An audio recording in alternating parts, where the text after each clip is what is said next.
मराठा। आज मराठा के बीच में विवरण को बात करेंगे। और मराठा साम्राज्य के संस्थापक शिवाजी के पिछले वीडियो में हमने बता दिया है। अगर आप उसको नहीं देखे हैं तो प्लीज़ आप उसे देख लीजिए, और उसको देखने के पश्चात आपको ये बिल्कुल अच्छे क्रमानुगत रूप से आपको समझ में आ जाना चाहिए। अगर पेशवा की बात कीजिएगा तो सबसे पहले पेशवा बालाजी विश्वनाथ बने थे। बालाजी विश्वनाथ बने थे। और शिवाजी की बात कीजिएगा तो इनका जन्म 1627 ईस्वी में और मरण यानी मृत्यु 1680 ईस्वी में हो गया था। 1680 में जब मृत्यु हो गया तो साम्राज्य में मराठा साम्राज्य के संस्थापक अब कौन बने? तो शिवाजी की अगर बात कीजिएगा तो शिवाजी 1643 ईस्वी के प्रथम किला जीते थे, जो 1643 ईस्वी में सिंहगढ़ का किला जीते थे। क्वेश्चन आपको ये आता है कि मराठा साम्राज्य में जो संस्थापक शिवाजी हुआ करते थे उनका प्रथम अभियान कहाँ हुआ था? तो सिंहगढ़ के किला 1643 ईस्वी में हुआ था। लेकिन अंतिम बात कीजिएगा तो कर्नाटक के क्षेत्र में युद्ध चल रहा था, जो 1676 से 78 के बीच में चला था, जो जिंजी का किला 1678 ईस्वी में जिंजी का किला का युद्ध हो रहा था। और जिंजी का किलादार का जो नेतृत्व कर रहे थे, ये किला का नेतृत्व जो कर रहे थे अब्दुल्ला हबशी कर रहे थे। कहा जाता है कि ये सिंहगढ़ 1643 में प्रथम अभियान चला था शिवाजी के द्वारा, और शिवाजी के द्वारा के अंतिम रूप से कर्नाटक के युद्ध के दौरान में 1678 ईस्वी में जिंजी का किला जो अब्दुल हबशी के नेतृत्व में किया गया था। और मराठा साम्राज्य के संस्थापक शिवाजी बीमार रहने लगे, और बीमार रहने के पश्चात उनकी मृत्यु हो गई। और वो मृत्यु होने के पश्चात अपना उत्तराधिकारी नहीं बना सके। लेकिन जब इनकी पुत्र की बात कीजिए तो दो पुत्र हुआ करते थे। एक राजा राम हुआ करते थे, एक राजा राम के पश्चात जो है एक संभाजी हुआ करते थे। लेकिन राजा राम अपने आप को शासक मानने लगा, लेकिन संभाजी ये नहीं होने दिया। संभाजी उसके पश्चात 1680 में बना शासक और 89 तक शासक रहा। संभाजी राजा राम को अपने शरण में ले लिया। और अपने सहयोग करने के लिए, मराठा साम्राज्य में सहयोग करने के लिए अपना हिस्सा किसी को भी नहीं लिया। जबकि एक कवि कलश नाम एक इंसान थे जो अपने साम्राज्य में कवि कलश को काफी महत्व दे दिया, सहयोगी दिया। लेकिन कहा जाता है कि जब मुगल साम्राज्य के संस्थापक, जब उस वक्त मुगल साम्राज्य हुआ करते थे तो औरंगजेब हुआ करते थे। लेकिन औरंगजेब का विद्रोही पुत्र अकबर को संरक्षण दे दिया। और संरक्षण देने के पश्चात अपने साम्राज्य में संरक्षण दे दिया। और संरक्षण देने के पश्चात जो है औरंगजेब को पता चला कि संभाजी जो है हमारे विद्रोही पुत्र अकबर को अपने साम्राज्य में संरक्षण दे दिया है। तो औरंगजेब द्वारा एक प्रतिनिधि मखर्रम खां को भेजी गई, और मखर्रम खां को भेजा, बोला कि जाइए उसको डिलीट कर दीजिए, यानी खत्म कर दीजिए। तो मखर्रम खां के द्वारा संभाजी को और कवि कलश को दोनों को मार दिया। इसके पश्चात संभाजी के नेतृत्व में एक संभाजी का पुत्र हुआ करते थे साहू जी। और साहू जी को जब संभाजी कवि कलश ये 7 वर्ष का था तो इसको नहीं मारा, क्योंकि ये अल्पवयस्क थे, 7 वर्ष के थे। तो संभाजी कवि कलश को मखर्रम खान ने मार दिया, और मखर्रम खान ने साहू जी को कैद करके औरंगजेब के दरबार में लेके चला गया। साहू जी को औरंगजेब के दरबार में लेके चला गया। इसके पश्चात जो है राजा राम अपनी सत्ता में प्रवेश करता है। इस प्रकार 1689 से लेकर 1689 ईस्वी से लेकर 1700 ईस्वी तक अपने सत्ता में रहा, कहा जाता है। और ये संभाजी जो है अपने राजधानी जो है रायगढ़ बनाई थी। रायगढ़ बनाई थी। लेकिन राजा राम बहुत तेज था। देखा कि जब मुगल साम्राज्य का रायगढ़ पे निशाना है, हम क्यों ना हम राजधानी को बदल कर हम सतारा कर दें, सतारा कर दें। इस प्रकार सतारा में अपनी राजधानी बना लिया। कहने का मतलब ये है कि राजा राम डर गए, डर करने के पश्चात में जो है संभाजी के जो रायगढ़ राजधानी बनाया था, तो इस रायगढ़ राजधानी को बदल कर अपनी राजधानी सतारा में लेकर चला गया, सतारा में लेकर चला गया। सतारा में लेकर चल के जाने के पश्चात जो है मुगल से संघर्ष होने के पश्चात जो है इनका 1700 में यहाँ मृत्यु हो जाती है, मृत्यु हो जाती है। क्वेश्चन इनसे एक राजा राम 1-2 बनता है कि अपनी राजधानी ट्रांसफर कहाँ किए थे, तो सतारा में राजधानी ट्रांसफर किए थे, सतारा में किए थे। इनका पिता एक शिवाजी द्वितीय था, शिवाजी द्वितीय था, लेकिन ये 4 वर्ष के थे, 4 वर्ष के थे। तो 4 वर्ष में भला कोई सत्ता पे रह सकता है? वो समझ में आएगा 4 वर्ष क्या होता है। 4 वर्ष में तो आपको मालूम ही नहीं चलता हुआ कि हम पैदल चल रहे हैं, लुढ़क रहे हैं, कुछ भी नहीं समझ में आएगा। तो शिवाजी द्वितीय की माँ एक हुआ करती थी, शिवाजी द्वितीय की माँ हुआ करता थी ताराबाई, ताराबाई, ताराबाई, ताराबाई नामक एक महिला हुआ करती थी जो राजा राम के पत्नी थी, राजा राम की पत्नी थी ताराबाई, ताराबाई, ताराबाई। और ताराबाई जो शिवाजी द्वितीय की माँ हुई करती। लेकिन शिवाजी द्वितीय को जो 4 वर्ष का अल्पसंख्यक अल्प आयु थी, उनका निर्वहन ताराबाई करने लगे कि हमारा बेटा जो है सत्ता पे बैठेगा, हमारा बेटा ही सत्ता पे बैठकर नहीं कर सकता है तो हम तो कर सकते हैं, हम तो संरक्षिका के रूप में कर सकते हैं।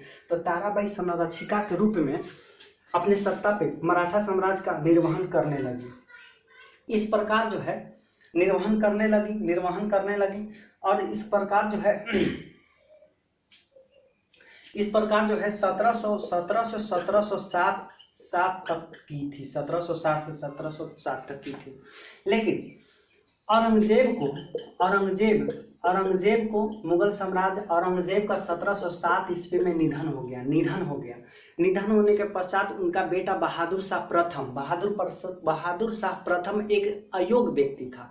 तो बहादुर शाह प्रथम की अगर बात कीजिएगा तो बहादुर शाह प्रथम अयोग्य व्यक्ति था और उनका कार्यकाल, बहादुर शाह प्रथम के कार्यकाल जो है 1707 से लेकर 1712 ईस्वी तक है, 1707 से 1712 ईस्वी तक है। कहने के पश्चात जब औरंगजेब के कैद में साहू जी थे तो औरंगजेब का बेटवा बहादुर शाह प्रथम सोचा कि हम क्यों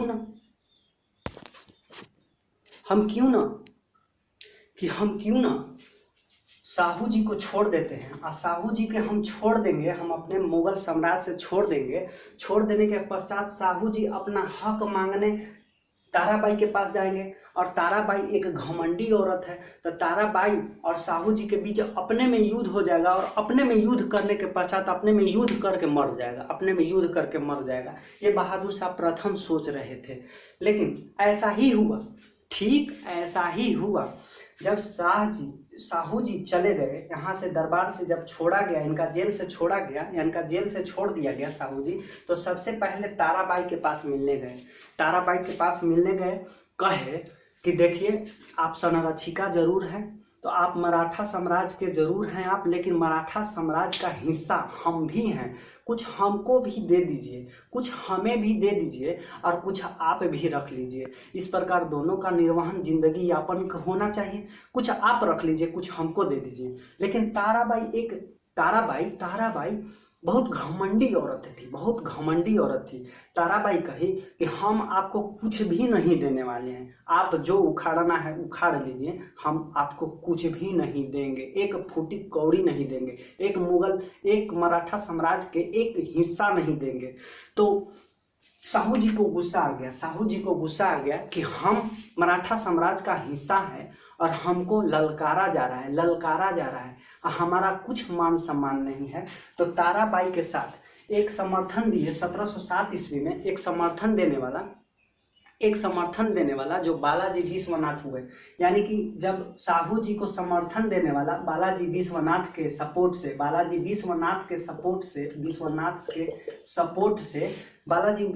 के सपोर्ट से ताराबाई के साथ युद्ध हुआ। और ताराबाई के साथ 1707 ईस्वी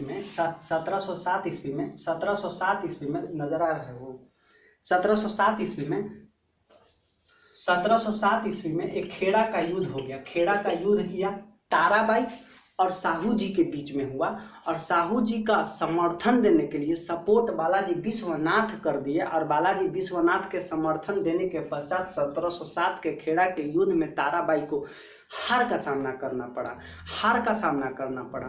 फिर भी साहू जी बोले कि आप तो अब हार गए, आप अब मराठा साम्राज्य का कोई भी हिस्सा नहीं है, अब हम जो हैं से हम हैं। लेकिन फिर भी काफ़ी ईमानदार था साहू जी ईमानदारी होने के कारण एक अपना यापन करने के लिए बोले कि देखिए मराठा है, एक सतारा है, अपनी राजधानी में राज्याभिषेक करवाया 1707-8 में ये राज्याभिषेक करवाया सतारा में साहू जी। देखिए कहे कि सतारा में अब हमारा, यानी सतारा में जो एक प्रकार से कह सकते हैं कि साहू जी का शासन चल रहा था, साहू जी का शासन, और साहू जी का शासन राज्याभिषेक करवा लिया और कहे कि आप शिवाजी द्वितीय के साथ जाइए और शिवाजी द्वितीय के साथ जाइए और ताराबाई आप जाइए, दोनों जाइए। हम एक कोल्हापुर क्षेत्र है, कोल्हापुर क्षेत्र है, जो कोल्हापुर आप देख लीजिए, कुछ हम आपको समर्थन दे रहे हैं, आप हमारे परिवार का हिस्सा है, आप हमारा मान सम्मान नहीं किए, हमारे कुछ क्षेत्र नहीं दिए, लेकिन युद्ध करने के पश्चात सब हमारा क्षेत्र हो गया, तो आपको हम जीवन यापन करने के लिए अब कोल्हापुर के क्षेत्र दे दिए हैं, आप वहां जाकर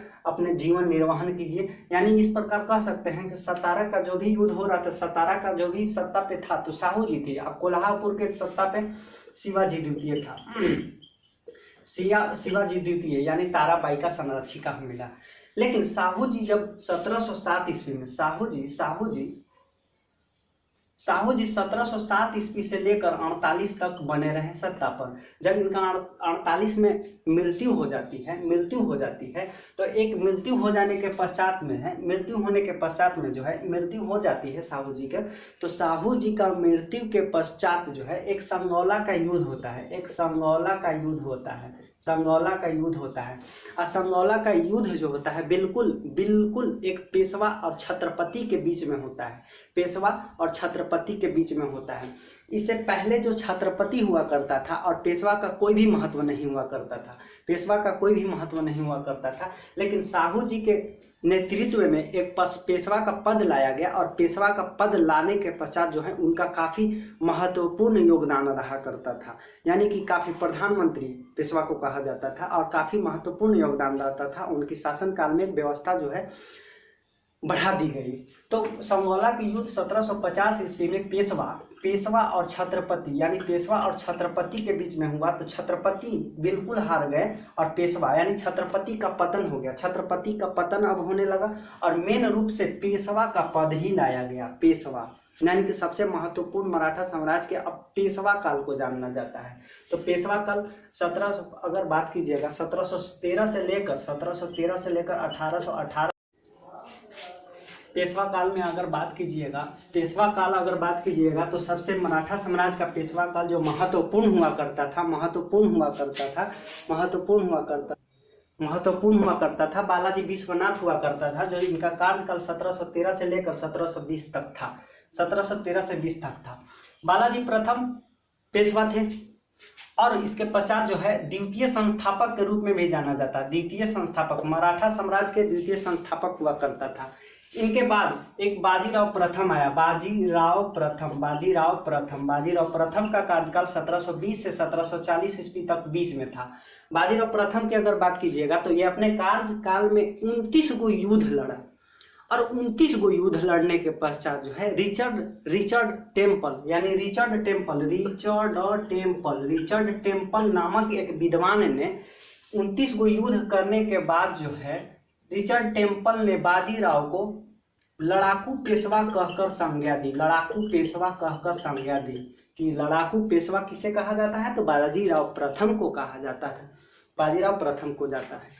अब बाजीराव की अगर बात की जाए इन्हीं के बीच में अगर इससे पहले कुछ दिन पहले इनके नाम पे फिल्म आई थी जो बहुत ज़्यादा विख्यात रही थी। और बाजीराव प्रथम के बीच में है एक मस्तानी नामक महिला के साथ संबंध थी, इसीलिए सबसे ज़्यादा विख्यात थी। बाजीराव प्रथम की अगर बात कीजिएगा था तो जिस क्षेत्र में जाते थे वहां का क्षेत्र अपना विस्तार करने के योग्य में जाते थे, कि जहां हम जाएंगे वहां अपने नाम पे विस्तार कर देते थे। और विस्तार करने के लिए युद्ध करना पड़ेगा, यानी जहां जाते थे युद्ध करने के मैदान में ही उतरना पड़ता था। जहां जाते थे युद्ध करने के दिमाग में सोचते थे कि वहां युद्ध करना है। इसीलिए रिचर्ड टेम्पल नामक इन्हें लड़ाकू पेशवा कहकर बोला। और एक हैदराबाद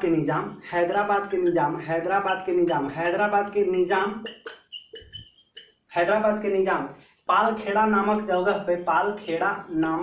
पे 1728 ईस्वी में युद्ध कर दिया और बाजीराव प्रथम जीत गए और ये निजाम हार गए। बाजीराव प्रथम जीत गए। पालखेड़ा का युद्ध जो हुआ 1728 ईस्वी में हुआ, जो मुंशी सिंह की संधि के तहत समाप्त हुआ। और 1720 से 40 ईस्वी तक इनका कार्यकाल है। इन्हीं के बीच में एक 1737 ईस्वी आता है और 1737 ईस्वी में मुगल बादशाह मोहम्मद शाह रंगीला हुआ करता था। और मोहम्मद शाह रंगीला का कार्यकाल 1719 से 1748 ईस्वी को देखने को मिलता है। अगर 1737 ईस्वी में बात कीजिएगा तो दिल्ली दरबार में प्रथम आक्रमण करने वाला प्रथम पेशवा बाजीराव प्रथम था। यानी कि दिल्ली दरबार पर आक्रमण कर दिया 1737 ईस्वी में। और उस वक्त 1737 ईस्वी में मुगल बादशाह मोहम्मद शाह रंगीला हुआ करता था। इन्हीं के बीच में जो है बाजीराव प्रथम युद्ध कर दिया, यानी दिल्ली दरबार पर युद्ध कर दिया। और इनका अंततः 1740 ईस्वी में मृत्यु हो जाती है। और मृत्यु होने के पश्चात जो है एक आता है बालाजी बाजीराव। अब याद कैसे करेंगे? तृतीय, यानी कि पहला तो याद कर लिए बालाजी विश्वनाथ 1713 से 20, जो द्वितीय संस्थापक मराठा साम्राज्य के जाना जाता था। बाजीराव प्रथम के 1720 से 40 ईस्वी के बीच में जाना गया। 29 युद्ध करने के पश्चात लड़ाकू पेशवा कहने वाले रिचर्ड टेम्पल हुए और रिचर्ड टेम्पल ने लड़ाकू पेशवा की संज्ञा दे दी गई। और बाजीराव प्रथम सबसे पहले विख्यात थी मस्तानी नामक एक महिला से संबंध होने के कारण बाजीराव प्रथम को काफी चर्चित में रहे थे। हैदराबाद के निजाम के द्वारा पालखेड़ा एक नामक जगह 1728 ईस्वी में जो मुंशी सिंह की संधि के तहत समाप्त हुआ था, जिसका निजाम को हार का सामना करना पड़ा और बाजीराव प्रथम जीत गए। इनके तीसरा, पहला और दूसरा, और इसके बाद यानी कि बालाजी विश्वनाथ की बात कीजिएगा तो ये पैतृक कर दिया था, मतलब पैतृक कर दिया था। इनका बेटा का बेटा या वंशानुगत पद ला दिया था। तो बाजीराव प्रथम के बाद एक आया इनका बेटा, जो इसका बालाजी और इसका बाजीराव, यानी बालाजी बाजीराव, जो इनका कार्यकाल 1740 से लेकर 61 के बीच में हुआ। और 1761 ईस्वी में अगर बात आ जाती है तो आपको याद आना चाहिए कि पानीपत का युद्ध हुआ था, पानीपत के दौरान हुआ था। और पानीपत का युद्ध जो 1761 ईस्वी में हुई थी, इनके बीच में 1750 ईस्वी में संगौला का युद्ध हुआ था, जो पेशवा और छत्रपति के बीच में हुआ था। जो छत्रपति का हार का सामना करना पड़ा, पतन हो गया और पेशवा का पद लाया गया। 1750 में आया था। इनके बीच बालाजी बाजीराव के बीच में एक 1761 ईस्वी में पानीपत का युद्ध हुआ। जो पानीपत के युद्ध होने के पश्चात जो है मराठा और अफगान के बीच में हुआ। अफगान के बीच में हुआ। अफगान का नेतृत्व अहमद शाह अब्दाली कर रहा था। अहमद शाह अब्दाली कर रहा था।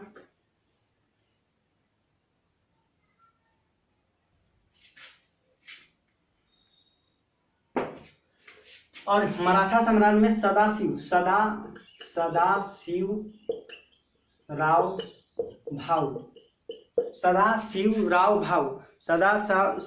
भाऊ अर्थात विश्वासराव भाऊ।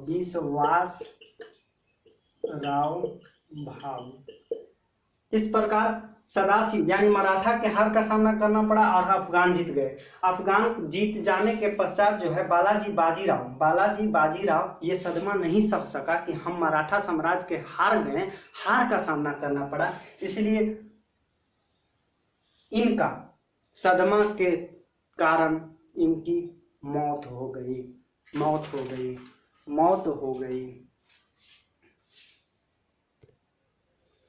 इनकी मौत हो गई यानी 1761 ईस्वी में मर गए। और इनका मूल नाम अगर बात कीजिएगा तो नाना साहब के नाम से भी जाना जाता था। यानी बालाजी बाजीराव को नाना साहब के भी नाम से जाना जाता था। और बालाजी बाजीराव अपने शासनकाल में मराठा साम्राज्य का बहुत ही क्षेत्र अधिक प्रसार किया, अधिक प्रसार किया था, अधिक प्रसार किया था। फिर इसके बाद फिर है माधव राव आया, माधव राय। इसके पश्चात जो है माधव राव आया, और माधव राय के बाद छिटपुट भी आए थे, लेकिन उससे क्वेश्चन आने की ना की उम्मीद है, नहीं आती है। इतना याद कर लेते हैं, बहुत ही काफी है, बहुत ही काफी है। माधव राव की अगर बात कीजिएगा, माधव राव की अगर बात कीजिएगा तो 1761 ईस्वी से लेकर 72 ईस्वी तक शासन काल के बीच में इनका कार्यकाल रहा था। और माधव राव की अगर बात कीजिएगा तो माधव राव जो भी मराठा साम्राज्य में खोई हुई संपत्ति थी, उसको खोई हुई संपत्ति को अपने ही शरण में ले लिया, यानी कि खोई हुई संपत्ति को वापस लेने की कोशिश कर दी, और कोशिश की, खोई हुई संपत्ति को वापस की अपनाने का काम किया। इसके पश्चात जो है शाह आलम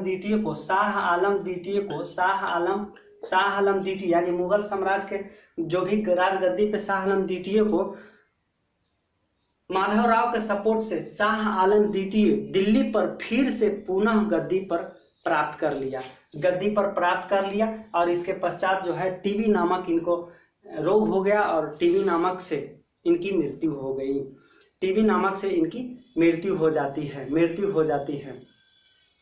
और उसके बाद शाह आलम द्वितीय की अगर बात कीजिएगा तो शाह आलम द्वितीय जो है मराठा साम्राज्य में काफी योगदान देने लगे। मुगल साम्राज्य मुगल को छोड़कर मराठा साम्राज्य में ज्यादा रुचि रखने लगे। इस प्रकार एक लास्ट सबसे अंतिम, इसके पश्चात एक दो गो और है लेकिन उनको जरूरत नहीं है। इसके पश्चात जो है एक आया थे राजा राम द्वितीय,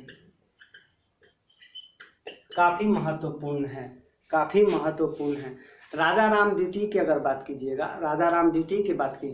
तो राजा राम द्वितीय मराठा साम्राज्य के पेशवा का सबसे अंतिम था, लेकिन कहा जाता है कि ये अंतिम होने के पश्चात जो है मराठा साम्राज्य में विस्तार नहीं कर पाता था, यानी कि मराठा साम्राज्य में जितना भी युद्ध होता था तो हार का सामना करना पड़ता था। हार का सामना करने के पश्चात जो है 1818 ईस्वी में इनका समाप्त हो गया, यानी पेशवा काल 1818 ईस्वी में पेशवा काल समाप्त हो गया, 1818 में समाप्त हो गया। और अगर मराठा युद्ध की अगर बात कीजिएगा, आंग्ल मराठा युद्ध 3 हुआ है। आंग्ल मतलब अंग्रेज, और मराठा मतलब मराठा से 3 गो युद्ध हुआ है। एक प्रथम 1775 से लेकर 82 ईस्वी तक हुआ है, और द्वितीय की अगर बात कीजिएगा 1803 से 5 के बीच में दौरान हुआ है, और तीसरा के युद्ध की बात कीजिएगा तो 1817 से 1818 ईस्वी बाद हुआ। 1775 से 82 तक मराठा युद्ध हुआ, आंग्ल मराठा युद्ध हुआ, और एलासेपल के संधि में ये युद्ध समाप्त हुआ था। इस प्रकार आपका मराठा साम्राज्य का खत्म हो गया। आप कोई भी मराठा साम्राज्य का बुक लीजिए, और आपको पूरी तरह से पढ़ना पड़ेगा, तभी आप सफल होते हैं। पढ़ना पड़ेगा उसको, तभी आप सफल होते हैं। आप वीडियो देखकर आप नॉलेज ग्रहण कर लेते हैं, लेकिन आपको काफ़ी दिन तक आपको याद नहीं रहेगा। इसीलिए आप उसी एक बुक को लीजिए, और एक बुक लेने के पश्चात जो है आप उसको ग्रहण कीजिए, एक बार नहीं, 2 बार नहीं। देखिए, जब बच्चा में हुआ करते थे, बच्चा में क ख कैसे जुबान पर अटा करते थे, क्योंकि हम उसको बार बार पढ़ते थे। तो ठीक आपको इसी तरह आपको बार बार पढ़ना होगा। एक चीज को बार बार पढ़ने से आपका वो चीज आपका हो जाता है, आपका चीज हो जाता है। ठीक, अगर आप बचपना में जाइएगा तो बचपन में कोई भी एक कविता, यानी कोई भी हिंदी का कविता लेते थे, कोई कविता याद हो चाहे नहीं हो, पहला कविता आपको निश्चित रूप से याद होता था। और पहला कविता क्यों याद हो जाता था? क्योंकि जब भी हम पेज पलटते थे तो पहला कविता को एक नज़र हमारी आंखों से एक नज़र जरूर गुजरता था, इसलिए हमको वो हमारी जुबान पे याद हो जाता था। बाद बाकी याद हो या ना हो, लेकिन फर्स्ट जो पेज का पाठ हुआ करता था वो हमको याद हो जाता था, याद रहता था। लेकिन आपको इसी तरह आपको बार बार पढ़ना होगा, तभी वो चीज़ आपका होगा, नहीं तो आपका चीज़ नहीं होगा। अगर आपको वीडियो अच्छी लगे तो आप इसे शेयर कर दीजिए। Thank you.